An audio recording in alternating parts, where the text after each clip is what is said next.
नमस्कार जय जगन्नाथ। चलतु आज टी कथा काली मु भाविली मो झील को पढ़ेबी कुड़ेबी डॉक्टर इंजीनियर और शिक्षकता करेबी। काली मु भाविली मो झील को पढ़ेबी कुड़ेबी डॉक्टर इंजीनियर कि शिक्षकता करेबी। मु तो पराधीन थी ताकू मु स्वाधीन करेबी।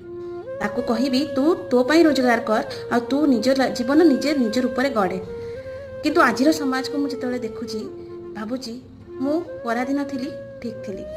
मो पराधीन थी ठीक थी। मो अशिक्षित थी ठीक थी। मु सुरक्षित तो थी किंतु आज लगुच मो झीर सुरक्षा मत बारंबार चिंता करने को पड़ो। जिते से घर गोड़ काढ़ मुझे घरे शांति बसी पारि से कथा किए कहीपर।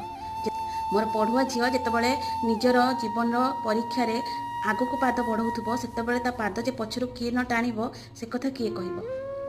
मु भावुची से सुरक्षित अच्छी कारण यह शिक्षित समाज। मु भावुची से सुरक्षित अच्छी कारण यह शिक्षित समाज। किंतु शिक्षित समाज